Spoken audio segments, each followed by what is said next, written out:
ঈদে অতিরিক্ত যাত্রীর চাপ সামাল দিতে চট্টগ্রামের পাহাড়তলী রেলওয়েতে কারখানাতে মেরামত হচ্ছে কোচ।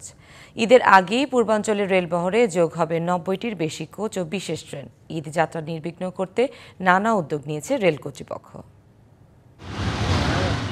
ঈদে প্রতিবারই অতিরিক্ত যাত্রীর চাপ সামাল দিতে হয় রেলওয়েকে।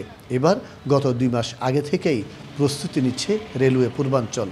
ঈদ যাত্রায় বিশেষ ট্রেনের পাশাপাশি থাকছে বাড়তি কোচ, যাতে যাত্রীরা সুন্দরভাবে সম্পূর্ণ ভালোভাবে আরামায়েশভাবে যাইতে পারে।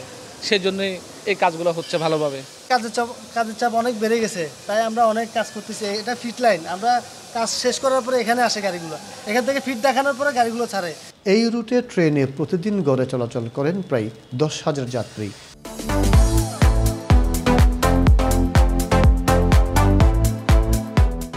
ঈদ এলে তা বেড়ে যায় দ্বিগুণ।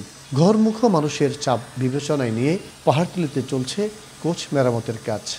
এইগুলি পবিত্র ঈদুল উপলক্ষে জনগণের সুবিধার্থে প্যাসেঞ্জাররা যেন কষ্ট না করে, জনগণের যেন কোনো দুর্ভোগ না হয়, সেই পরিপ্রেক্ষিতে আমরা এই পরিশ্রমগুলি করে যাচ্ছি। প্রস্তুত আছে ১০০টি ইঞ্জিন। ট্রেনের শিডিউল বিপর্যয় ঠেকাতে গঠন করা হচ্ছে মনিটরিং সেল। সেই সঙ্গে আছে পেট্রোলিংয়ের ব্যবস্থা। দুর্ঘটনাস্থলে দ্রুত পৌঁছাতে সার্বক্ষণিক প্রস্তুত থাকবে রিলিফ ট্রেন। যাত্রী সেবা নির্বিঘ্ন করতে আমরা বিভিন্ন যে এক্সট্রা কোচগুলো আমরা সংযোজন করব। এগুলো ঈদের আগেও আমাদের বিভিন্ন ট্রেনের সাথে সংযুক্ত হয়ে চলাচল করবে এবং ঈদের যেন মানুষ ঈদ পালন করে আবার তারা যার কর্মস্থলে ফিরে যেতে পারে, সে কারণে ঈদের পরও এই কোচগুলো আমাদের ট্রেনের সাথে সংযুক্ত থাকবে।